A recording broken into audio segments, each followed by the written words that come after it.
Welcome to the festive Pint with Seaniebee. It is the end of 2019, the end of the teenies. Tenties, apparently. Tenties, the end of the tenties. And we have what's coming? The Roaring Twenties. Roaring Twenties is coming. We're so sad. This is an interesting podcast for me. This is the end of 4 years of A Pint with Seaniebee. We're not finished, but it is the completion of a 4-year cycle and 144 episodes. My joke is I never did 144 of anything in my life except for maybe rice. And who better to celebrate the end of 4 years than my partner and all-around funny egg, the Don. It's just because I'm the only person who'd sit and listen to all your episodes. Well, we come to that. We come to the sort of plan for the future, short-term future. As those of you who may have listened to myself and the Don warbling on, usually highly drunk, we're not drunk today, Yet. We tend to do it over a bottle. What have you brought for us today, the Don?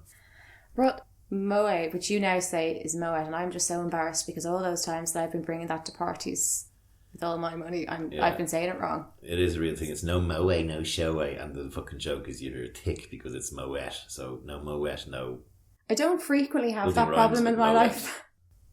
Anyway, I'm going to try and open the Moët, and we're going to have a champagne podcast, believe it or not, to celebrate. Chez moi this evening. Just bear with me while I try and open the Fort Knox that is a bottle of Moët. I was always told when you're opening a bottle of champagne that it's meant to sound like a woman's sigh. You know? So stand by. This is real sound effects here for a bottle of Moët. Some sigh. Anyway, charge your glass. Excellent. They shouldn't do that dickhead thing when you shake it. Like, let's waste it all. Oh yeah. Well, that's just Formula 1 drivers. No, it's Scangers as well. Cheers. Cheers. So yeah, 144 episodes. That's quite a lot. What we're doing on the podcast is the Don has very kindly agreed to go through the 144 episodes and pick top 20. So following January of 2020, we're going to do a countdown of the top 20 episodes of A Pint with Seaniebee as picked by the Don. I will not know which ones she has picked, and we will do a little intro to each one where I'll have to maybe guess who they are. How did you find that exercise, going through them all? Tiresome? Yeah. No, it was interesting, and I was going through it and I was like trying not to just pick people that I met and liked, or not to just pick women or pick it. Create a Don echo chamber of podcasts. But I was kind of conscious. I was like, okay, I want to make sure, because I know you have a harder time getting women on it, but I wanted to make sure, because I was like, oh Jesus, it's only men that I'm picking out. But actually turns out you've loads of men, but they talk shite. So we've quite a few women in the top 20. So it was a thing with the podcast that I did reference this a few times this year. I did try this year to consciously get a lot of women on. It was very difficult to get women on. Women would go, and you're right, they go, no one wants to hear what I have to say. And men go, oh, everyone wants to hear what I want to say. I get that, but it's funny listening back to all of them over the time. I'd say it's still my favourite one or two are actually men's ones, but a lot of the time the women, they kind of, if they've agreed to go on, it's because they actually have something to say. Some of the people who had fantastic life stories or have huge accomplishments may not be as interesting, and the people who may think they have less to talk about, because I'm not hearing about every fucking award they've ever won. It's a whole lot of time to get talking about what you think about life. So it's interesting, the ones that you think are going to be the best and the ones that you think won't be great are actually the best conversations. So you might be surprised by what I pick. I had a good run this year because I wanted to also talk a little bit about all the sort of identity politics and what's happening there, and the trans issues. And, you know, I got Tess Ops and Jan Gooding and Laura Jane Bombach and Vicky Maguire and Stephanie Matthews and people like that. They were all women who are, you know, powerful advocates for smashing the glass ceiling, pushing forward LGBTQ issues, not afraid to talk about it, the one with Jan Gooding, I was completely schooled, but she was great. I mean, she's one of the best people I listened to who was able to and prepared to talk about all of this.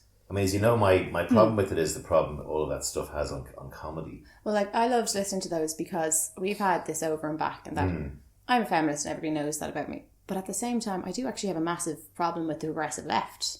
Your views and my views tend to be quite similar. It's just that I feel you could be less of a dickhead about it. And I do think that over the past year, you've kind of wound the neck in a little bit. You still think what you think, and I actually agree with you on nearly all of those matters, that the identity politics is getting a bit much. Freedom of speech is important, and we have to defend that. But I do think that on the right, we have people being ironically snowflakes, because basically they get upset when people yell at them for you have freedom of speech, you're just not free from the consequences. People might think you're a dickhead. You get on Twitter and say something that people don't like, that may affect your future jobs.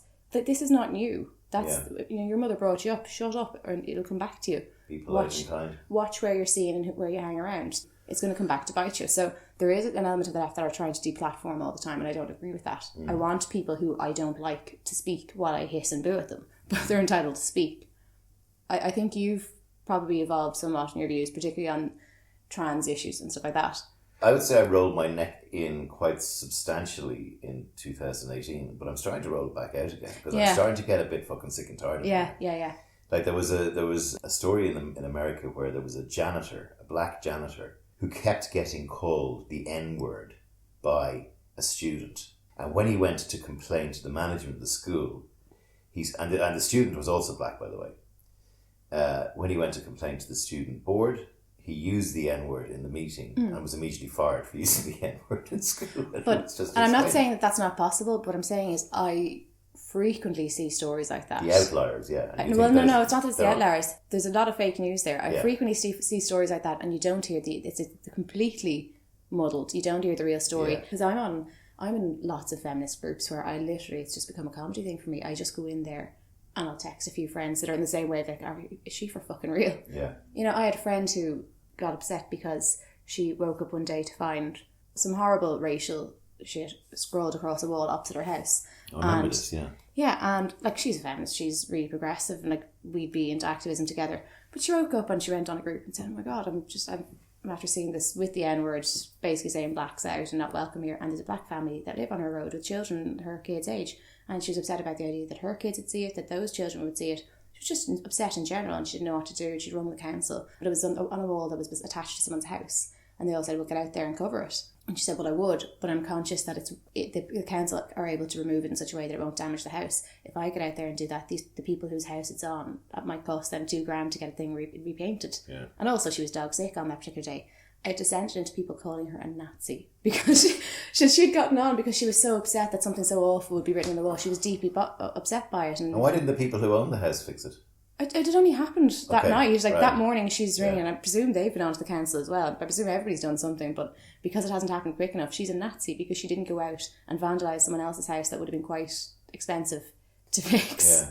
Like, I mean, there is the rise of racism, and particularly in Britain, we're having football matches now with monkey chants and shit like this. Like, people like Gary Neville, the sports guy, have said, this is a rising epidemic caused by the verbosity of Donald Trump and Boris Johnson. I think like populism and the hatred, the bigotry when it comes to trans issues, gay issues, race, all of those things, it's populism pushing it. And it's a load of fucking idiots that are ignorant and don't want to have to do their homework. It's much easier to join the idiots brigade. But at the same time, when you've got every dickhead on the left screeching Nazi and bigot every time someone doesn't agree with them, you're fueling the fire. Yeah. Because everyone goes, I'm sick of that. The way they go on. I don't want to be one of the snowflakes. Nobody wants to be one of the snowflakes. It's okay to scoff. So then everybody thinks, okay, let's move over to the other side. And now that they're opening their gob, the likes of Donald Trump or here, fucking Peter Casey, fuck you if you're listening.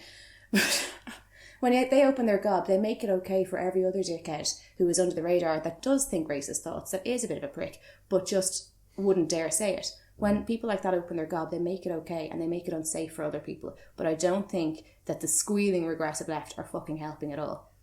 Yes, when I hear something like that janitor story, I immediately go and try and verify it. Okay, because there's so much shit out there. You're right. And I seem to have verified it. Now, again, you don't know. We can talk a little bit later maybe about the fact that coming into the 20s, our press is dying, and that could be the biggest problem facing the planet. The problem with verifying things now is, it's not just a truth and a lie. There's when you manipulate something deliberately. I mean, even with people we know, the manipulative fuckers don't tend to tell outright right lies. They purposely manipulate something to cause trouble. So how do you fact check absolutely a story? The chances are there's some truth in it, but it's been heavily manipulated. Now, it could be true, and that's fucking ridiculous. But at the same time, you get head up and you get your nose out of joint because you hear stuff like that, and I can see you getting pissed off saying, I've actually had enough now. That is what drives people to start following populists and start coming out with horrible shit because they've had enough of the snowflake left. So I would always say be careful about that. So let's say both sides are just so polarised and they're so full of shit. If you're in the middle, or you want to crack a gag, or you want to do something on your Facebook page, I'm kind of getting to the point where I couldn't be arsed, because it's just like, somebody's going to get offended somewhere if I try to be funny, and I'm not funny. At the same time, you've always said, what's your thing about the jester gets his head cut off? Yeah. But at the same time, maybe the jester is just being a dickhead and no one finds him funny. You are still allowed to make jokes. It's just that people don't hack his head off. No, but fire him. Yeah, that's There's different. a difference. No, but that's what obviously, yeah. But you can. There is a bit of a whinging snowflake thing from the right, actually saying you can't say it. Yeah, you can. If you want to be brazen, if you want to be Mickey Big Balls, say it. But if you think it's going to upset people and then they'll think you're a dickhead, if you still want to say it because you think it's worth saying, fine. But if you're too much of a chicken shit and you don't want to say it in case people are mean to you, well then maybe shut the fuck up. I'm noticing a swing though towards way back from the left. People call Sam Harris he hasn't just risen, he's been around for years. Yeah. People call him right wing or conservative. I don't think he is. I think he's kind of centre right. Yes. Slightly right. Eric Weinstein as well. There's podcasters who are coming out, not Jordan Peterson, who would be the right version of regressive left, right? Yes, yeah. And so the thing is starting to pendulum swing, where I think people from both the regressive left and regressive right, if there is such a thing, are starting to go, this is all getting fucking out of control. Yeah. Our Venn diagram would meet over that brilliant Chappelle show that we saw, yeah? Yeah. So David Chappelle has a new hour-long special on Netflix, can't remember the name of it, but it's the one you just Google. Whatever new one is out there. Whatever new is out there. And I love that because he walks the tightrope that, say, Doug Stanhope. Yeah, he was doing a Doug Stanhope. Doug Stanhope coming to Dublin, by the way, any Irish listeners, since October. Get your tickets now. But some of it was deeply offensive, but it was offensive from a satirical point of view, and the point he was making was about offence, and it was witty. Now, people can like it or not like it, but people don't seem to understand satire anymore. There's a difference between people who say, well, I made a joke and people didn't laugh. Maybe your joke wasn't that fucking funny. So, I don't like dickhead jokes for the sake of it. The difference with the likes of Doug Stanhope was deeply offensive. But if you have any intelligence and you listen to what he's talking about, even though he's poking the bear and he's trying to be as offensive as possible, but if you look at it, he's never actually punching downwards, because the butt of the joke is always actually inverted. The butt of the joke, while he's pretending to be transphobic or while he's saying things that are racially insensitive and intentionally getting it wrong, the butt of the joke is always the transphobes or the racists. And a lot of people are just seem too fucking thick to be able to grasp that. And fair enough, they don't have to like it, they don't have to agree with me. But when I see certain criticisms, I kind of go, you don't actually understand what's happening here. No, you're right. That is the point I'm making with the jester. And so the jester can be a dickhead. And maybe even needs to be a dickhead. Because he's shouting truth to power. And my point is that I think that a lot of comedians are scared. We know Damien Clark, our friend, who said, I don't bother going there. So I'll make sure he's funny. As well, there are the comedians that are just intentionally offensive, but there's no satire there. They're not actually punching upwards. They're just being fucking wankers. And the problem is the decent people who are witty, who'd like to go there, it's just become too difficult and they don't. So the only loudmouths that go there are the people who are actually fucking dickheads, and the people they're punching at in the end are downward. So not satire. There's a kind of a DNA, particularly in British comedy. The 70s was famous for Monty Python, which is great, but it was also famous for, in the 60s, of music hall comedians who were telling packy jokes and telling fat woman jokes, and it was working men's clubs, and there's nothing wrong with that, we're just having a laugh, and it was all up in the miners' clubs in the north of England, and it was highly offensive racism, okay, which got stamped out probably at the advance of the alternative comic scene, which is observational, and it was right on and it was left, but you tamp that down. Yeah. And then we have this discussion, which we had, I think, maybe last night or the night before, about the line. Where is the line? And what is the line? Centrist is my favourite word. And because people say why? Because it means you're sitting on the fence. No. Anybody who's not a card-carrying, march-attending lefty or obvious love voter, anti-abortion right-wing, everybody else wants to think themselves as centrist, because it basically means I'm reasonable. I'm normal. The thing is, where is normal and reasonable? On the one hand, I don't like silencing. Society has always worked in such a way where lots of people are arseholes, but if you go into the town square and start shouting racial abuse, People might say you're an arsehole. You may not get any work next week. That's how it works. People will boycott you. People will think you're a fucking dick. There have always been consequences. And that's how we keep... Otherwise, people are not that good. The world would run amok. We can't have a line where I know exactly what when it comes to comedy, when it comes to politics, when it comes to everything, I know exactly where I stand, and that changes, but I know where I am on it and what the deciding factor is. I can explain why I think certain comedies is just punching downward or not, but just because I think that doesn't mean that that's the line for everyone. I mean, the line in the centre, there's a very, very compelling argument that says all politics is about two people with opposing views on how something should be done, getting into a room and nutting out some sort of compromise. Yeah.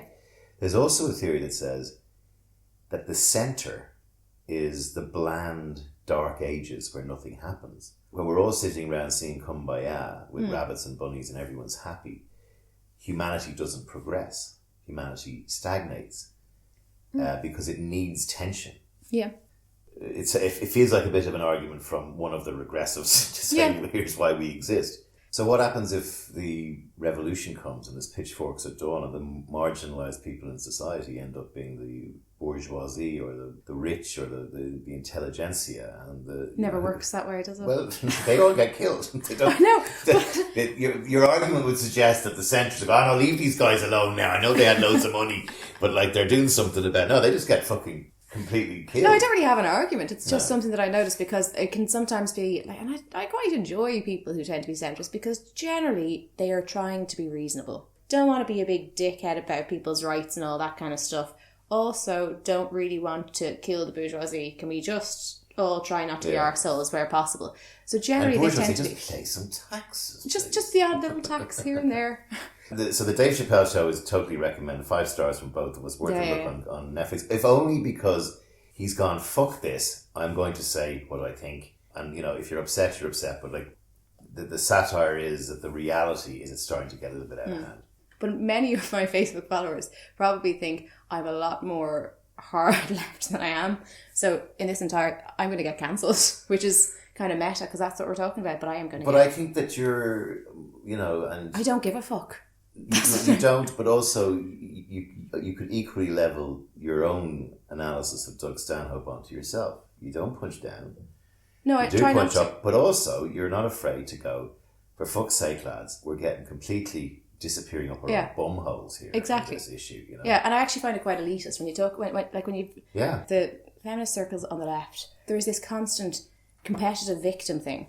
Anybody who has money or is doing well in any way is privileged, and they are privileged, and privilege is fine. And your crowd are all allergic to the word privilege because they get really het up because basically we're pointing out that maybe they had a leg up.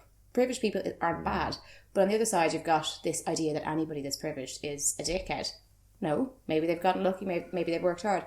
There's a difference between somebody on the likes of Facebook saying something clumsily and maybe they tried, and you know that they're saying something nice but they didn't quite get the wording correctly with the PC language. Fine.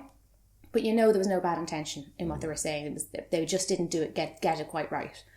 And then you get a load of fuckers calling them out. This call out thing. Call out culture. Call out culture. It's literally put them in the bold step. I'm going to humiliate you, and then everybody else is going to jump on the post, and it's an exercise in humiliation. And the irony is, your elitist behaviour comes from your privilege that you happen to know how to speak properly, and this person didn't have the same education when it comes to even just to PC words and politics. So this person didn't mean any harm, but you're going to fucking lynch them anyway, just so you can punch down at somebody who's not as well up in the feminist scene. So I want to unpack a couple of things there, which is, I want to talk a bit about the call-out culture, but on the privilege thing, yes, it has been a bit of a sticking topic of ours. And I hear what you say, but I think I've probably come to the conclusion that when you're privileged and you don't accept the fact that privilege is basically the reason you're successful, and you start making up other excuses such as, well, I worked very hard to get where I am today, or I pulled myself up by my bootstraps, or I whatever.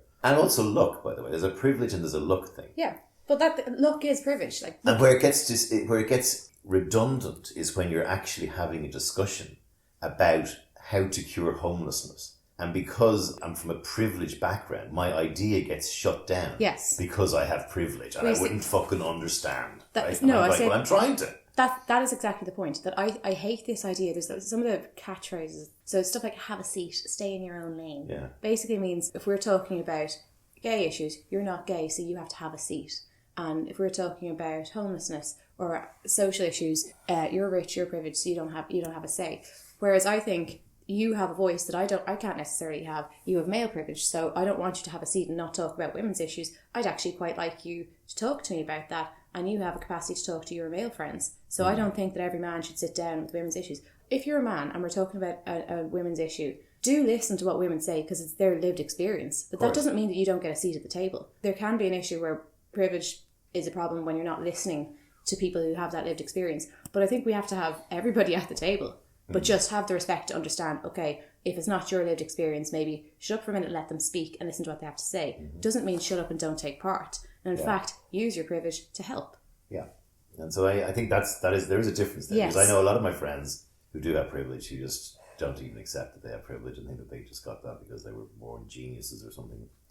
So it is a problem. The call-out culture thing is something that is a red rag to the bull to me because it is... I like to stumble bum my way into conversations on tranny toilets and stuff like that by just going, maybe using too much logic, maybe saying things like we shouldn't be spending so much time talking about this, with apologies to any trans people listening, of course, and all of this stuff where you have to apologise and say something on trigger warnings and stuff like that. And then if you get called out, it's usually by someone who's themselves should be called out for calling out, kind of thing. And I can't see it being helpful because I think it shuts down. That stops the person from even bothering their whole to learn about the issues of tranny toilets. I'm not going near that. The thing is, nobody with bad intent gets called out because there's no point in calling out somebody in a MAGA hat saying... No one with bad intent gets called out. Yeah, well, when you think about it... No one with good intent. No one with bad intent gets called out. So think about this. If I'm online, I'm on Twitter... I'm not going to bother my hole saying to somebody in a white hood who happily says that's who I am because my MAGA hat's in the wash and all gays should be shot and transgender people are sick, women need to go home and be in the kitchen. What am I going to do? Call them out and say, you're a misogynist racist? They'd be like, yeah. Donald Trump, if you're listening, hello. So you can't really call out someone who wears it on their sleeve and they're like, yeah. You're calling out people who are saying that that's not what they believe in. You're catching out what they say and what mistakes in your opinion they've said. You can only call out someone who's actually not proudly wearing the bigot badge. Yeah. If I had a friend and there was a discussion, if they were using, there is an example I can think of. So for hermaphrodite, the word hermaphrodite is not used anymore. It's intersex. But if somebody had been making a progressive point and was trying to be kind, but they didn't know any better and they said hermaphrodite, I might quietly, if they're a pal of mine, say, loved your point, great point by the way. Just so you know yourself, we don't actually say hermaphrodite anymore, we say... Because just so she knows for future reference, because she'd die inside if she'd said that, or if she'd caused offence. You don't have to humiliate people publicly when you know that there's not that intent. Yeah. And there's this arrogance of, let's make a learning thread. And a learning thread always just turns into, let's discuss what a shitty person the transgressor was. So there's also a certain amount of, in the old days, we read something in a newspaper or we saw something from a journalist on television, and that person is a trained professional at analysing news, dissecting it and putting it out. And now every fucking Johnny and Joan can fucking throw their tuppence halfpenny in and get outraged and say, no, here's what I think. And so the lunatics are taking over the asylum on things like Twitter and to a certain extent on Facebook, where they have a voice that they can shout as loud as they want. Yeah, well, I said 5 years ago, I was really interested to see where things would go because for the first time, everyone was on Facebook, and now not so many on Facebook, but everybody's on social media. So, number one, people who don't read newspapers, and newspapers never came into their home, and who were not inclined to have political discussions. There would be a huge sector of the working class who just never felt welcome to those discussions, didn't feel educated enough. Now everybody has a seat at the table, everybody has a platform, everybody has an opinion, not everybody chooses to use it. But I had said at that time, it's going to be very interesting to watch the power shift in the world. Problem is, it comes down to the idea of democracy. So democracy is not always a great idea because most people are fucking thick. Democracy would be great if someone said if just the intelligent people were the ones voting. But the call-out culture, we're coming to the end of 2019, and 2019 and 2018, of course, will be defined as the years of Trump, the years of the obliteration of fact and truth. We come back to this thing, though, of call-out culture with the line in the sand where, an interesting thing that happened this year was what happened to Trudeau. I don't mean the fact that he nearly lost the Canadian election. A lot of Canadians are getting fed up with him. He's actually so woke. Like, woke is becoming a fucking slur now, almost. Well, I know woke should be a slur. No, but it wasn't a year ago. Oh no, you had to be woke. No, you had to be woke. You had to be. I know, but if you were actually involved in the woke communities, you knew that woke was just this wank. Like, progressive is one thing. Woke is this holier than thou, or as I've always said, woker than thou. Yeah. So like, yeah, woke is disappearing up its own ass. Yeah. But when woke first came out, yeah, woke was an honest agent. Yeah. Right. It was basically, don't be a dick. Understand people have different sexualities. Yeah. Understand people. And it was a great word. And it was a great word. It's and been now, co-opted because the people who throw it around and the people who try so hard to announce that they're woke tend to be such fucking dickheads that now it's a slur. And again, this also goes back to the digital footprints we're leaving, the stuff we did when we were children. Oh, should I be responsible for something that I did as a kid that I'm not proud of if someone gets wind of it? So Trudeau got dressed up in blackface apparently quite a few times, which is a little bit worrying, but he was at fancy dress parties and he seemed to always go as blackface. Now, blackface is on the racism, it's a commandment. no-no. It's an absolute no-no. And that's an example of people of colour have told us why this is so hurtful. Yeah. And shown us examples from history and we go, right, shit, that's terrible, that is actually really bad, let's not do that. And the problem with Trudeau, and like, it was a clumsy fuck up, it was a stupid thing to do. And on the one hand, you kind of say, well, that's the way it was back then. Well, it shouldn't have been. Mm-hmm. But at the same time, you've got two options as I see it. He's woke, or trying to be woke. Well, there's no part of us that would probably go, looking at his performance as Premier of Canada, you go, he's a racist. You wouldn't ever say that about him. No, I think he did a stupid thing, and particularly with hindsight and education and the fact that society's moved on, it's an embarrassing faux pas. Should apologise. But if we're going to crucify him over it, you've got an option. So basically, anybody that wants to be woke is fair game, because the people who don't like you being woke, the conservatives, the people who are right-wing, they're going to fucking hate you anyway. Yeah. And the people on the left are going to be dying to pull you off your woke throne. So don't bother being woke. That's the message. I'm sitting back. Well, what's the opposite of woke? No, but my thing is, the message we're actually sending out is that anybody that wants to get into politics or power in any way, don't bother being woke, because the right won't thank you for it, and neither will the left. They'll only pull you down. We are offering people no incentive to be good and to be the original thing of woke, because actually you won't win. The left will completely annihilate you anyway for whatever you do wrong, and the right will disagree with you. So you're better off being a dickhead.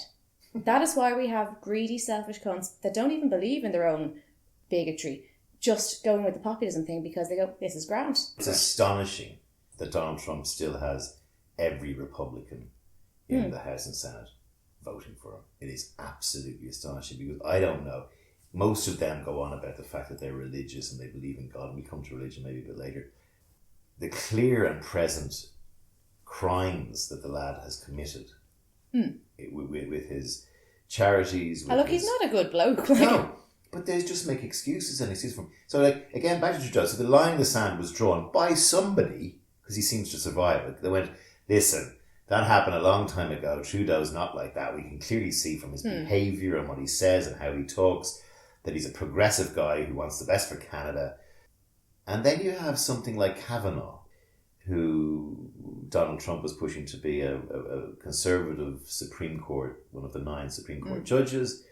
Just as he's about to get elected, a woman comes out and says she was allegedly raped by him when he was a young guy, and all that shit blew up. And my view on that was his response and his behaviour at the tribunal, or whatever you call it, was that of an impetuous child who should never be allowed in charge of the forecourt, even if he's right. But honestly, his reaction is literally every man who has ever had it come back to him, and including the ones who haven't had it come back to them. So the men that defend other men, and you go, we know one in particular. We do. So the men who defend other men when these topics come up, and they get really pissy about it. They get so annoyed like that. There's never just they have an opinion. They get really aggressive. Every man has a right to his day in court. Yeah, when they get really aggressive and start shouting you down and saying, I'm sick of that. And you go, what is your horse in this race? Because I didn't know you've done anything wrong, but I fucking do now. But we love people like, we listen to, and again, a very good tip for anyone who's interested in keeping, for an hour a day, up to speed on what's going on with the whole Trump thing, is listen to Rachel Maddow's podcast, or watch her on MSNBC. She, I think, is a very solid, well-meaning journalist. But even her show, and one of the things I miss, and one of the things we should build into this show today, as much as we can, is to understand the other side. So the other side will say that Kavanaugh was just being stitched up by Democrats, and that was them trying to get him not put on the Supreme Court. Yeah. And it looked very like that, okay? It looked very like the fact that, and I'm not in any way saying that didn't happen, but that woman came out at a really weird time. Well, no, hang on. There's one actual thing that I think everybody agrees on, and let's start with that.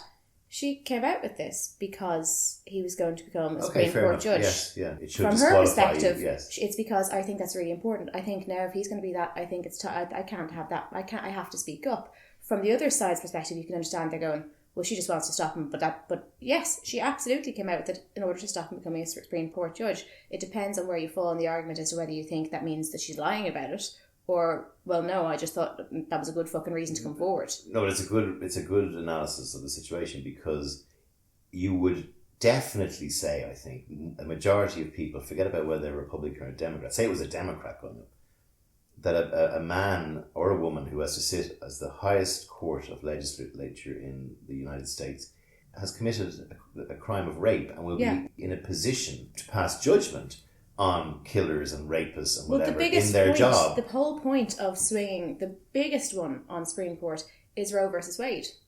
So I don't want a rapist being the one that gets on and gets rid of Roe versus Wade. So rape victims have to have their babies. That's a really fucking fair reason to come forward. Yeah. I mean, anyone's entitled to come forward at any point, but I can see from the other side them kind of saying, well, this is clearly political. Yes, it is political. That doesn't mean it's not true. Doesn't mean she's made it up.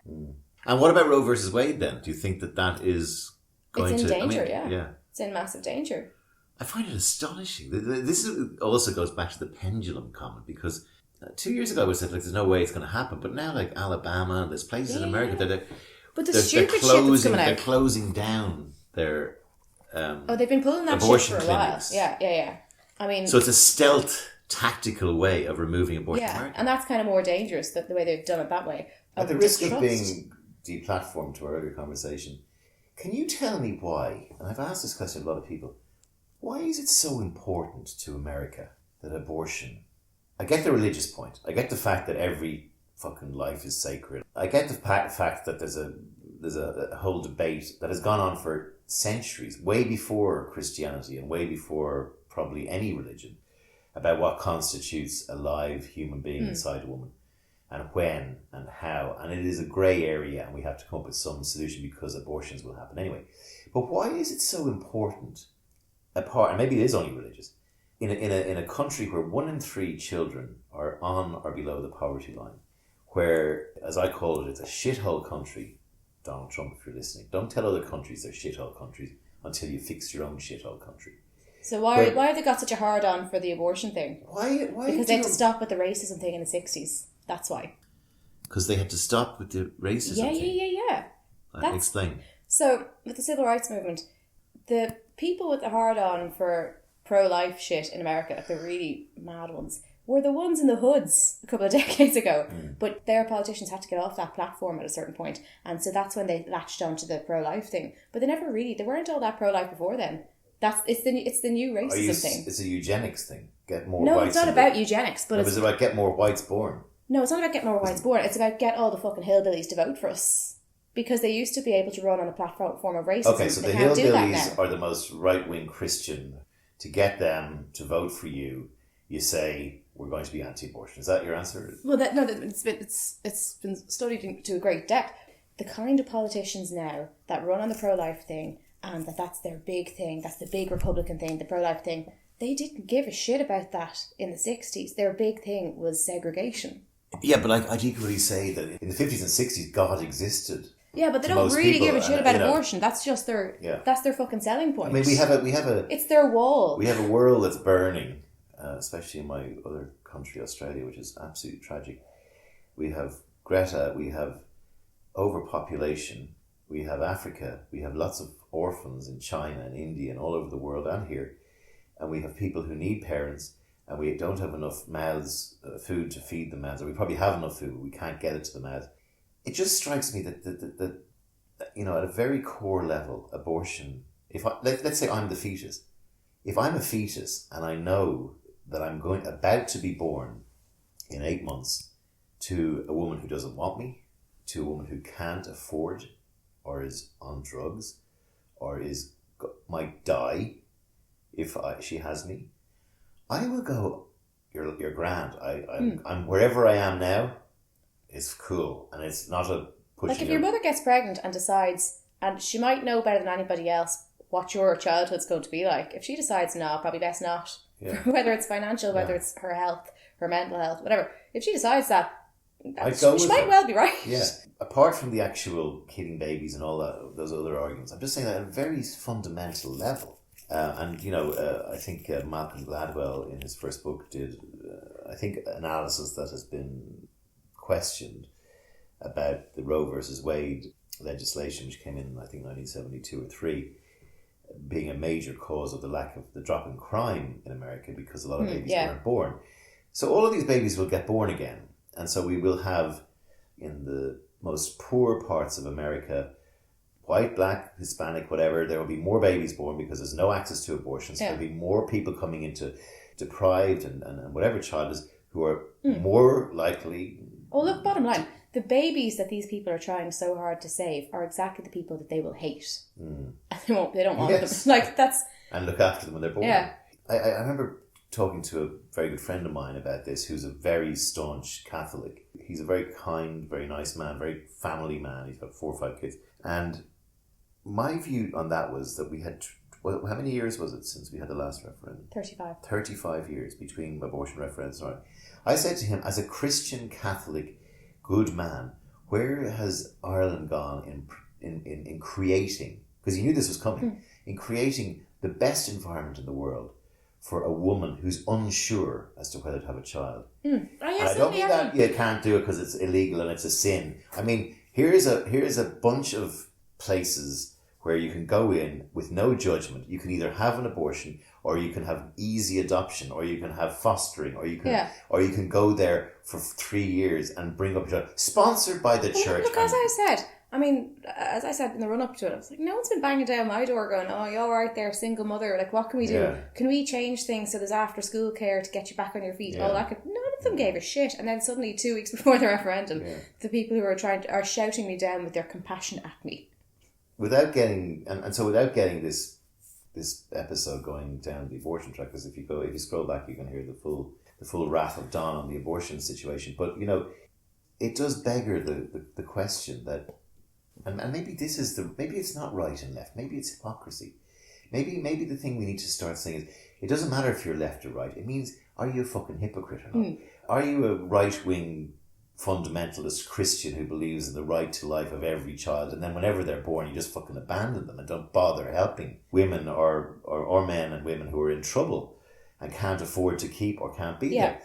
None of that happens. Well, it's the hypocrisy. They don't give a shit. Like, it was never about the fucking babies. We just stop. Yeah. I mean, if it was, I'd still say, well, fuck off. You don't get to decide. They do not care. It was about control. It's about punishing women.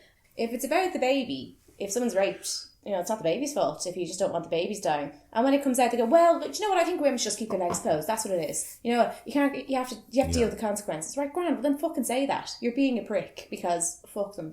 Let them have to have their babies. So you're making people have punishment babies. That's lovely for the babies. Yeah, but, exactly. But in fairness, there are some people who are like, no, save babies at all costs. Even if that cost is making a 13-year-old have their father's baby. Yeah. Those people are also kind of creepy. But bottom line, it's not about usually men. Yeah. They're men and they're women who want men to think that they're clever because they're too fucking thick to make their way any other way. So they just nod along to what hubby says, and then they realise there's not a huge amount of competition. Maybe things like hypocrisy need to become front and centre of people's lives. So. Maybe if you can look at yourself in the mirror at night with whatever you've been putting up on Twitter or Facebook, and whatever sort of hatred, if you do really hate or are angry about something, Can you stand over Can you it? stand over that and live by that? Yeah. Yeah, but I mean, like, and I give myself a hard time, but in fairness, the one thing I do try and do, and sometimes I'll catch myself and kind of go, well, that's not really in keeping with what you're... And we're all hypocrites to an extent. I try and catch it and go, right, the integrity's shaking there, and I try and check that out and say, okay, is it that I've changed my views somewhat? And that's okay too, your views can evolve. It's okay to change your mind, but if I catch it in myself, I go, okay, maybe there's hypocrisy here, or maybe it's a learning moment where I decide I've changed or evolved. Fine. But there is absolute fucking hypocrisy. But I mean, what's the one obvious thing that even all of the most progressive, kind people in Ireland, we don't get over this particular hypocrisy? Church. Yeah. Yeah. Not just church, religion in general. So there's a guy called Holland who's written a book called Dominion, which I hasten to add I haven't read, although I have listened to 2 podcasts with them. Dominion apparently is a very well reviewed book about the history of Christianity. His point is, though, that we're in, whether we like it or not, you and I, and anyone even who's atheist, we're still living a morality that's defined by a kind of religious morality, defined by 10 commandments, defined by whatever.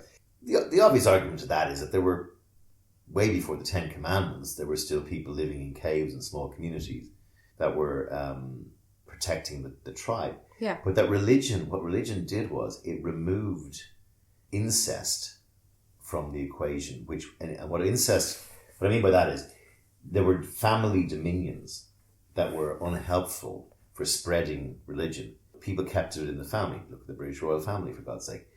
And so they put in all these mores and rules that made families smaller, made people leave the families and mate with other families and grow the kind of dominion of the world. Which is interesting because when you're now in the 21st century, I mean, when Nietzsche goes, God is dead, he didn't mean that in a kind of triumphal way. Yeah, he meant in a kind of a worrying way. You know, what's going to replace God? When you look through any of those good books, as I have done in great detail actually over the past few days, they're all fucking disgusting. The Koran, I'm going to have a fatwa. Awful. People say, have you read the Koran? Listen, if you're trying to defend Muslims, I wouldn't go saying, have you read the Koran? Doesn't look great. Myself and the Don have, and we actually sitting beside us on the table is the Penguin classic, the Koran, translated by N.J. Dawood, which is supposed to be one of the best English translations of the Koran. And we found ourselves, and look, here's the deal, again, before everyone starts throwing jihads and fatwas in our direction. I'm going to try and say this, you may have a different spin on this slightly to me, but I have absolutely no problem with any religion whatsoever. I was born a Catholic. I have big problems with Catholicism. I'm no longer a believer in the teachings of Cathol, as I say. I think the church has done a lot of good. I think the church tries to do good most of the time, but has been found wanting. But apart from anything else, apart from all of the shit, I don't think there has ever been any real evidence, concrete scientific evidence from a God that God exists. I think if that God, in the Christian sense, was going to send down his son, which is fucking weird, to save us all, also weird, and he was going to give us a bunch of rules to Moses, or he was going to explain to Mohammed how we got it wrong in the last 2,000 years, any of those things on which those Abrahamic religions are based on, the problem with them is that if you are a God and you want to teach all of us on earth that A, we exist as an individual who he or she knows and knows what we're doing and knows what he wants us to do, he would have made it crystal clear. So there would not be 3 different religions. Yeah, you see, this is a threefold thing for me with all major religions, right? Number one, massive issue with organised religion. So when it comes to Catholicism, I have a massive issue with that. But that's separate to people's faith. On the faith thing, I think it's a load of bollocks. There's no sky daddy, so I have an issue with that. The third part is that even if there is, and even if it's true, they're fucking horrible books. They're not nice books. Like, if you take away organised religion and say, yeah, but I still have my faith, okay. And if you take away the issue of actually believing in some sky daddy, if you actually look at what the religions are, they're not nice. None of them are. They're absolutely abhorrent. And on everything, on women, actually a quote here. So, the Quran, your wives are a tilth unto you, so approach your tilth when or how ye will. Now, I read that and I went, that sounds a bit rapey. Tilth. It's like a hearth. It's a bit rapey. But now, in fairness, am I coming at it from the wrong angle? But then later on it says, as Messenger said, if a husband calls his wife to bed and she refuses and causes him to sleep in anger, the angels will curse her till morning. So, we're advocating marital rape here. And then... 434. No, 434 comes later. 434 is, men are the managers of the affairs of women that God has preferred in bounty one of them over the other. And for that they've expended of their property. Righteous women are therefore obedient, guarding the secret for God's guarding. That's her chastity. And those you fear may be rebellious, admonish, banish them to their couches and beat them. If they then obey you, look not for any way against them. God is all high, all great. It's been quite fucking clear there. So 434 is probably the verse in the Koran that most Muslims wish wasn't in it, because imams and that they've always tried to rationalize their way out, even to the point of slap them on the hand is what he means when he says hit them or on their couches or whatever. Before we just get into the nitty gritty of this, I just want to finish the point. So there's no evidence that there is a God, in my view.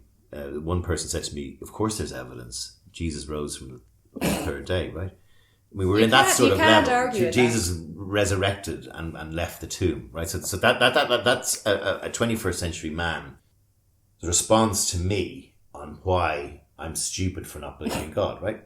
And sorry, so let me just talk about Islam. So Islam, I have no problem with anyone. I wouldn't care if there were 8 mosques around where I live here. I've never had a problem in cities where there's been mosques. In fact, Sarajevo is a city I've visited a lot because I have a godson there. And it's a very soothing and very beautiful thing to hear muezzins calling into the night. I am also not, and this is the problem we have when we start talking about any of these things like trans. I'm not a bigot. I believe everyone deserves the right to believe in their stupid religions. I will say stupid, and don't get offended if I say stupid, because I don't believe there's any fact or evidence behind any of them. But it becomes problematic when one religion, any religion, says to me or to you that if you don't believe in this, we believe we have the right to kill you. We believe we have the right to suppress you. We believe we have the right to downplay. Now, Christianity was very much like this in the Spanish Inquisition. It was very much like this in the old days. So this is not a thing that's exclusive to Islam, and Islam is no. much younger religion. Yeah. But I wrote a few things at the back inside cover. Look, religion is like an arsehole. Just keep it to yourself. Exactly. Unless you're gay. Well, with consent. That's the fatwa right there. That's the fatwa. And I have tried to read the Quran, and people say it's beautifully written. I don't particularly think it's actually beautifully written. Well, no, in fairness, it's translated. We can't say it because it's clumsy, but this translation is supposed to be the nicest. Essentially, my view, and I work in advertising, as you know, and I think that if you take the Judaism, the Old Testament, which I think was written 3,000 years BC, I think around 2. I'm not sure. I don't even think they even know when. And so that's Exodus. That's Garden of Eden. That's Cain and Abel. Deuteronomy. That's a lovely feast. You have I have it here because, in fairness, now I've had a pop at the Quran, and I've had it from the point of view of women.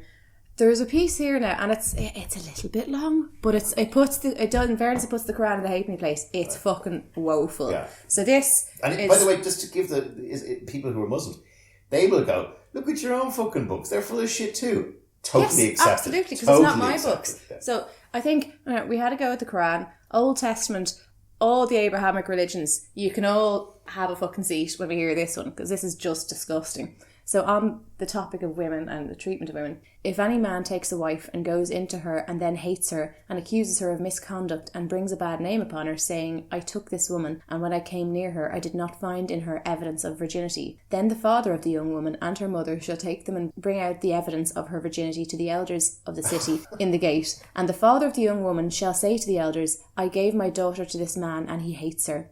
This man to marry and he hates her. And behold, he has accused her of misconduct, saying, I did not find in your daughter evidence of virginity, and yet this is the evidence of my daughter's virginity. And they shall spread the cloak before the elders of the city. Then the elders of that city shall take the man and whip him, and they shall fine him 100 shekels of silver, and give them to the father of the young woman, because he has brought a bad name upon a virgin of Israel, and she shall be his wife. So she still fucking loses, right? And he may not divorce her all his days. Doesn't seem like a win for her. But if the thing is true, that evidence of virginity was not found in the young woman, then they shall bring out the young woman to the door of her father's house, and the men of her city shall stone her to death with stones, because she has done an outrageous thing in Israel by whoring in her father's house. They didn't use the word whoring. They do. There's a few different versions. I've checked for each of these quotes, by the way. Someone go, that's not the version I have. I checked 13 to 15 versions. So you've got the King James Bible. It's the same thing. Not written, it's shit. Joking. So you shall purge the evil from your midst.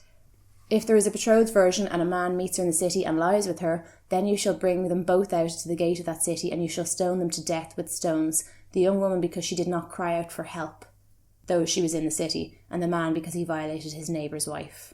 So, if a young woman is raped, stone her to death along with him because she didn't cry out for help. If a man accuses her of not being a virgin, well, come out with the cloak to show that there's blood there. If her hymen happened to be broken before for a couple of different reasons, it can happen. Riding a camel. Or maybe because her dad fucking raped her. That's another fucking big one. Mm-hmm. Stone her to death. And if it turns out, no, she was a virgin, look, she bled, okay, whip him, and then they're never to divorce and she has to live with him forever. That is just disgusting. So we bring it to the 21st century. So that was that. Then Jesus came along, and everyone fucking thinks Jesus was a great guy. When people say about the good book, and it's a lovely... Yeah. No, it's not, because even if, aside from the fact that I think it's all bollocks, even if it is true, this is fucking disgusting. Awful.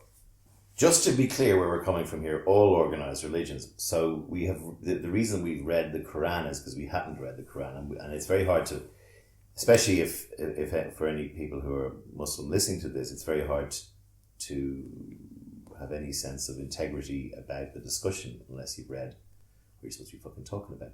The sort of comments I wrote in the back, I look at it as there was the Judaism, the Torah, whatever, Old Testament. Then Jesus came along, and like the whole, I mentioned this before in the podcast, I've really studied the Gospels. They're a bit shit as well. And they're terrible. They were written 100 and odd years after Jesus' death. They were circulated. They're also unpleasant though and hateful. We have no surviving copy that's less than 300 years old. But aside from the bollocks, now, okay, the New Testament's very fucking hairy. It's getting shaky there. But people kind of go, I know the Old Testament's a bit fire and brimstone. Actually, no. Have a flip through the New Testament, aside from all the holes in it and the fact that it's clearly bollocks. It's also unpleasant. Yeah. And the very same people who criticise me for bringing up my children atheist and for being so particular about this. And I go, but you think this is suitable for your children, do you? Because I think now I'd fucking draw a line at this kind of shit, having my kids grow up with that. I can't let them watch things with bold words in it. I'm a bad mother because we have to protect the little children. Little Johnny can't hear a swear word till he's 12. But yet this shit's appropriate for kids. And what it comes down to is, no, because no one's fucking reading the Bible for their kids. If you sat down, all those people said, do your children know their Bible? Do they know their Gospels? Do they know their Old Testament? Nobody's going to go, oh yeah, they do. Because if they did, they couldn't argue the point that it's fucking suitable for children. It's not. It's awful. It's immoral. It's disgusting. It's grotesque. And it's a bit scary for kids. So the guy I mentioned before in the podcast, and who's great if anyone wants to sort of go down a rabbit hole on YouTube, and this is a guy called Professor Bart D.Ehrman, E-H-R-M-A-N, who's a former pastor, by the way, who's one of the world's preeminent gospel scholars. And he's got a great one somewhere on YouTube. You'll find a great lecture he gives about how the Gospels record Christmas. So basically, most of the Gospels, Matthew, Mark, and Luke, are kind of an ilk. John comes late, and John comes late to the party, clearly with an agenda. John is probably 150 years after Jesus' death, and he's the one who's putting words in Jesus never said he was God, by the way, until John. None of the other Gospels he says he's God, right? Yeah. Except John. Little things like that you find out after 29 years of religious inculcation, in my case, before I gave up. So the clarity is the stuff that we're working off today is highly, even if there is a God. My point earlier, if there is a God and he's so powerful, we as his acolytes will know exactly what he wants us to do and not to. Yeah. And that is just fuzzy everywhere, full of holes. And the whole of the New Testament and Christianity is based on the life of Jesus. Full of holes. The Koran arrives 1,000 years later. Yeah. And as I said earlier, I'm an ad guy. And here's what I think happened. I think around the time of Jesus, everyone's going, for fuck's sake, this bloody Torah, these Jews, this is just full of shit, like what you just outlined in your piece. We need a new religion. We need a religion for this Stone Age time in which we live, which is 0 8. This stuff is all a bit outdated. How do they know it was 0? It wasn't zero, it I'm became joking. 0. I thought that was a genuine question, sorry. Jeez, you really do think I'm ticked, don't you? Sometimes. Yeah, thanks. So anyway, around the year 0, they went, look lads, it's a fucking changeover. We've gone from -1 to 0. New millennium. It's look, there's a little nipper over there who's just been born in a manger, and there's a few people think he might be special. Let's make him special. He doesn't do an awful lot for the first 30 years, and then he goes into overdrive. But another 900 years later, and by the way, yes, any people who are very sensitive Muslims, please switch off now, because apparently anyone I'll put a trigger warning on it. Koran, Fine. there's your trigger warning. I think that happened again. So suddenly there's this strategist of the word. Like, look, Well, you yeah. know what? The religion thing needs a revamp. It needs a reboot. We need religion 3.0. As to the point you made earlier, that religion was basically this way of creating morality, to avoid incest and stuff like that. And I said, okay, well, we have politics now. So basically it's politics arranged by people thousands of years ago when people had some fucking shitty views. They don't really want to go on their morals. From that point of view, it kind of supports your theory that they kind of went, this is all a bit outdated, we better get a new one. Exactly. So, and I'm coming to what we need now. So, here are the few, I wrote 5 points down. Anti-idolatry, okay? So, if there's one thing that the Koran and Islam, and you see it in churches, you see it in like the Hagia Sophia in Istanbul, which used to be a Christian church, and they don't believe in any false god. So, you don't find... That's like the prods. So, you don't find pictures of Mohammed or glorification or anything to worship. So that's one of their key things. Repetition, okay, which Repetition. That's a quote from Stewie from Family Guy. By the way, the greatest Family Guy episode, if ever you want to watch it, is Bird is the word. The bird is the word. Just Google the bird is the word Family Guy. It's extraordinary. The Quran is extraordinarily male focused. It's extraordinarily domineering as the men or empowered. Well, I read that paragraph. It specifically says it. These are themes that have gone through religion. Yeah. So I'm just saying, the Quran mentions huge tracts of Jesus, that he is a prophet, not God, and Abraham and Moses, and they're mentioned in there. Yeah. It's mafia-esque, is a word I wrote. It's like a kind of it's like a gang of people who are going, right, let's just make this the best it can be for us. And it feels like a small crew based around Mecca. And whether people like it or not, Muhammad was a warlord, okay? We can go into that. There's the whole Aisha thing. I mean, I've got some issues with Muhammad.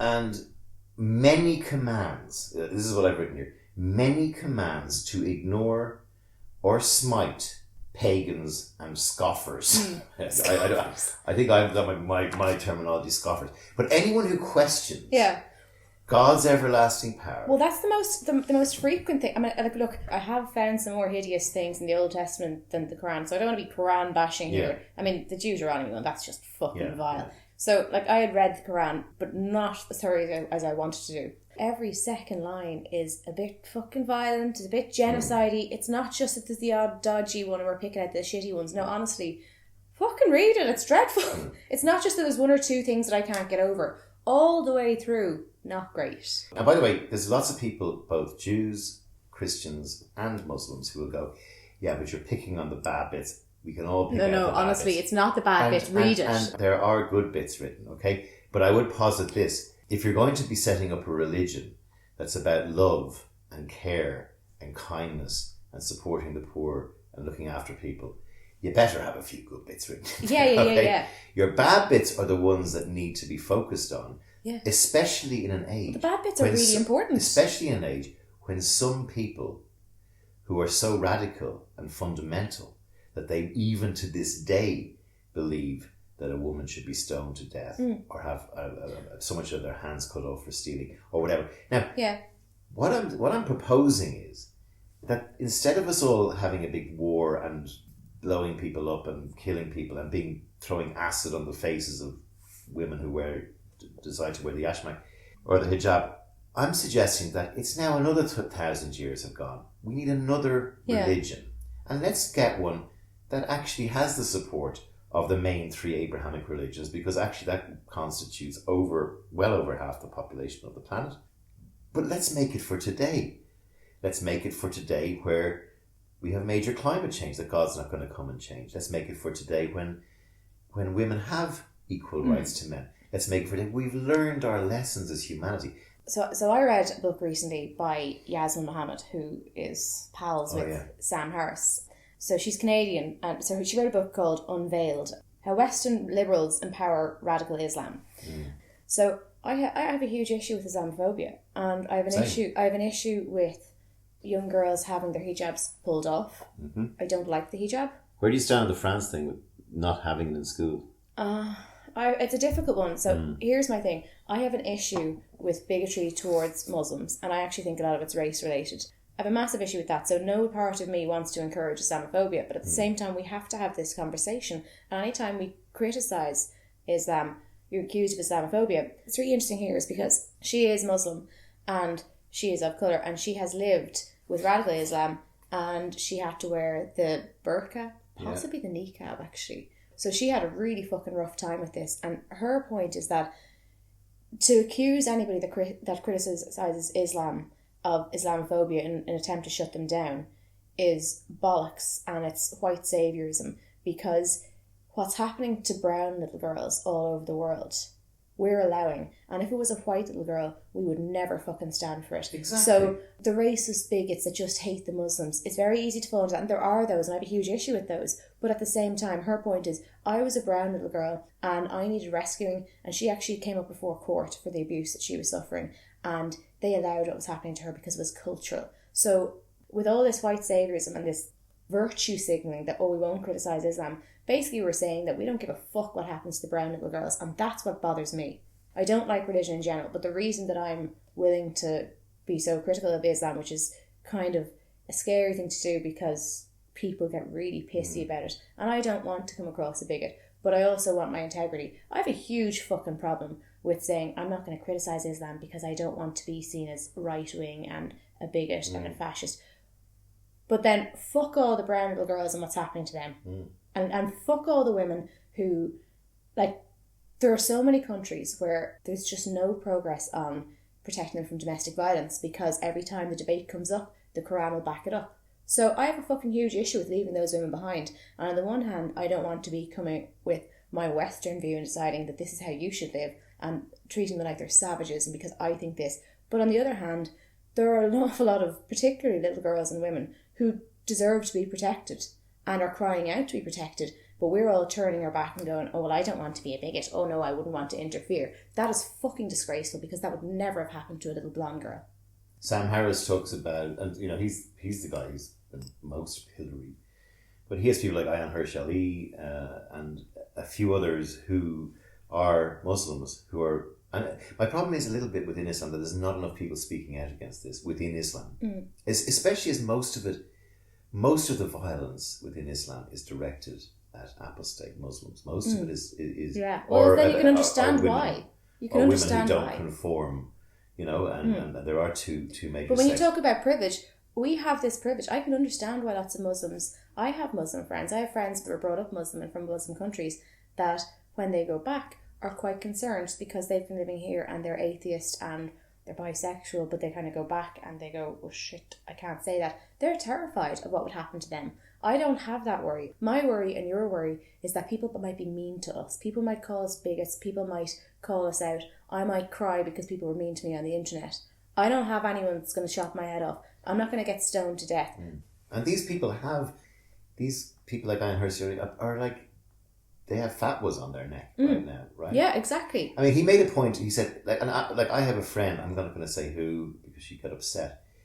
One of the people who said to me, "But have you read the Quran?" Right, and one of the reasons I'm reading is so I can have a discussion with her. But she has two small children, both of them girls. I could go to her and say, "Would you be prepared to send your two little girls?" And Sam Harris made this point. It's not original. Over to Syria or to Saudi Arabia. Let's do an exchange program. Exchange program. Most people who are faithful Muslims would say that thing I just said is incendiary, because absolutely you could send your daughters to that's fucking horse Saudi shit. Arabia. Well, like, I have a that's daughter. what they would say. So and imagine when she's 16. So she's old enough that maybe you have an option through the schools that you get to swap with some French girl for the summer and she stays here and they're doing an exchange. That's great. She works in her French. It's going to be wonderful. Now say it's Saudi Arabia or Egypt. Yeah. any of those places. You'd be all right in Egypt. Now, most people around me want to be very woke and they don't want to appear to be Islamophobic. Are you sending your 16-year-old girl there for any fucking reason, no matter how nice the family are? Are you sending them there? I'm sure as shit not. And that is the hypocrisy and the lack of integrity. Why is it okay for us to turn our backs because we don't want anyone to criticise us for being bigots? But to hell with every other girl over there because they're not ours and they're not white. I mean, I put links to the podcast. There's disturbing research from the UK over the last 5-10 years amongst Muslims in Britain who are peaceful and who are non-fundamentalist, but nevertheless who will vote to the tune of 90% that homosexuals have no place in society and in some cases should be killed or whatever, who will believe in the Sufism and the staunch interpretation and feel that they're missing the good old days, and who also have this, as some fundamentalist Christians do, this intent to barrel to end of days and to a judgment that is day. in the basis, and that's very much in Jasmin's book. That is the basis, that if when you get called to jihad, that is it. To a war between the unbeliever and the believer. I've criticised the Bible, the Old Testament and the New Testament. I think it's an abhorrent, disgusting book. I think it's absolutely grotesque and you should be ashamed to teach your children that that's okay. It's not. It's disgusting. I think most people don't teach their children that. They're just hypocrites. I also think the Koran is disgusting. But Islam and the Koran is no worse than the Bible. It's just that people care more.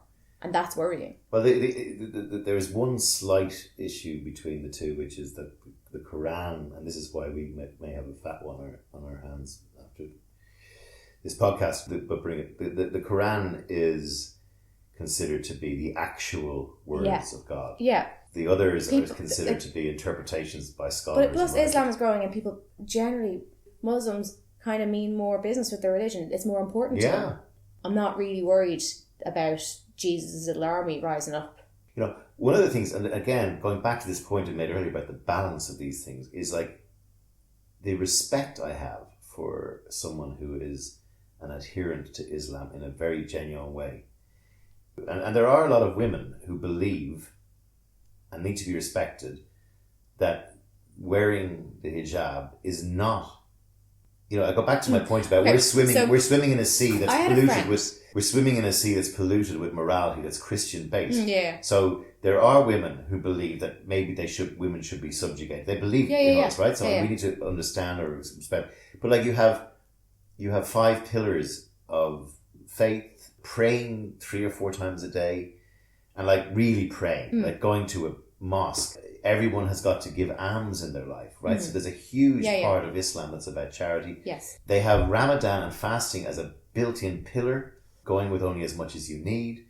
And they have pilgrimage to Mecca, which is like basically, or Medina, I think. You have to go and now, it is important, to your point, to respect. To be an adherent. And also you can then see why, again, we go back to the key word of this podcast, is hypocrisy. Because they go, look at the Christians today. And they're on the piss and they're fucking and they're doing all this shit and they're just hand-picking the religion they want and they're putting girls in communion dresses and they're whatever. And it's actually worse. Yeah, exactly. At least they're actually have a proper religion. Yeah. So basically, when it comes to religion, I hate religion, but I'm not trying to be mean. I don't want to take anyone's toys off them, and I know it brings people some sort of solace, but at the same time, it's a problem and we have to be able to talk about it. And it's not a good influence on the world. It hurts people. So I'm not here just trying to be an arsehole and trying to upset people.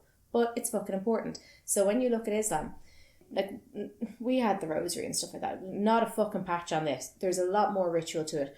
The world is really scary. To have to be in the driver's seat of your own life is terrifying. You have to make choices. You can get quite nihilistic and it's difficult. But religion swoops in to be this babysitter. You don't have to think about that. Sky Daddy will sort it out. You just say your prayers. Now Islam is built so extremely in the ritual, the way in which they have to wash their hands before they pray, all that kind of stuff. And to me, that is like eating disorders. So no, and really, because if you know anything about eating disorders, particularly anorexia, people become more and more, as the brain starves and as the stress goes up, people get really OCD. They develop lots of OCD tendencies. And it does become obsessive, but everything is safe if we just do this and we do that, and we don't have to think. And if you're following the prayer ritual correctly, it is an absolute exercise in obsessive compulsive disorder so that we don't have to think. So then let's just take that, because I think that is a beautiful full stop, because what religion has done, and going back to what I said about Holland and his book Dominion, is it has given us all, whether we're Muslim or Christian or whatever, it gives us all a kind of a dulling down of asking the questions or searching for truth and saying, this is the way it is. This has been given to us by God. And if we obey, it'll give us the afterlife. Yeah. The problem we have, and we briefly touched on them earlier, was Nietzsche, who said God is dead. His biggest concern was what replaces him. So the benefits of all religions, including Islam. Okay, the only reason we're having a pop at Islam is coming at us. Yeah.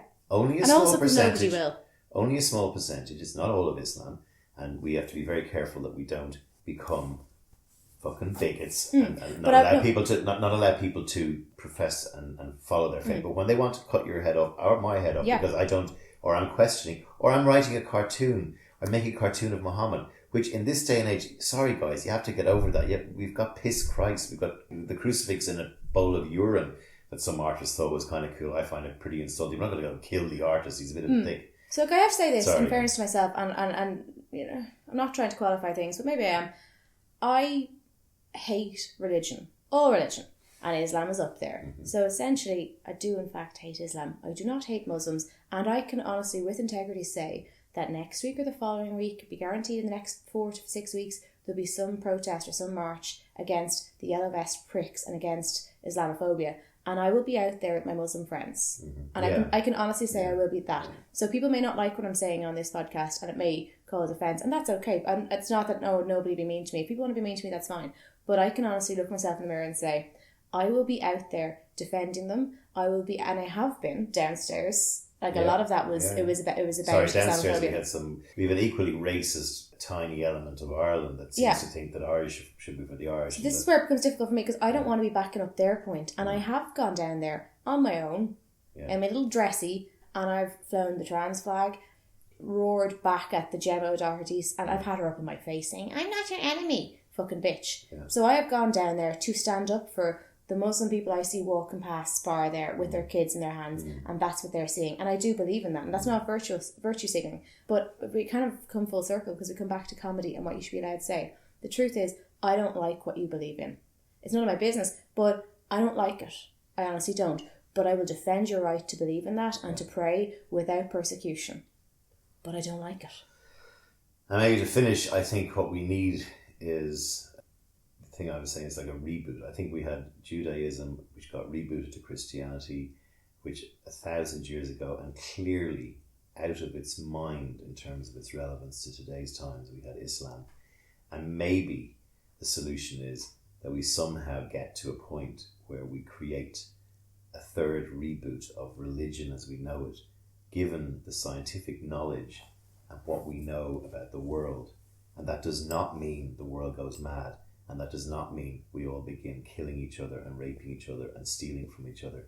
That means we create a new code of conduct for humankind, one of which would be protecting the planet, because there's a huge part of religion that says, don't worry, God will protect the planet. It's our planet. We told us we could fuck with it. He'll magic it better.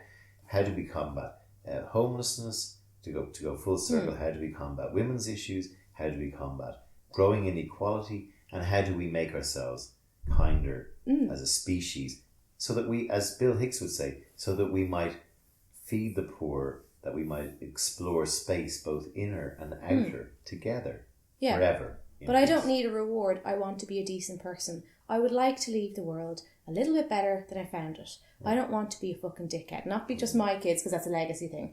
I don't want to be an asshole. I don't need a reward of heaven or hell. That's insulting. I just want to leave it a bit better. And the whole religion thing, morality aside, bollocks to that. Basically, it's just this great big excuse where we don't have to do anything to help, because God's going to take care of it.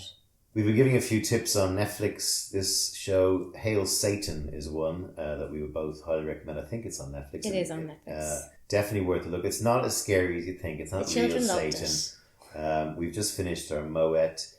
Happy New Year to everybody. Starting on the 14th of January will come the first episode of 2020. It'll be the Don's Top 20 Countdown begins. We will have a little bit of preamble between the two of us. Is there anything else we need to say before we wrap this? God bless. God bless everybody, and may you have a peaceful new year, filled with kindness and a lack of hypocrisy. And a lack of hypocrisy. Thank you to everybody who has, and I really mean this, who has supported the show over the last 3 years or 2 years since we've had the Patreon.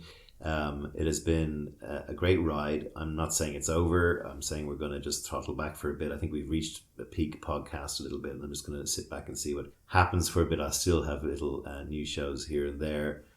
Wishing all of you a great new year, and it's going to be a big one. We have an American election that's going to define humanity, in my view. Anything else you want to say before you go? I will quote my daughter from 2014 when she was a tiny nipper. Happy 2 years. Happy 2 years.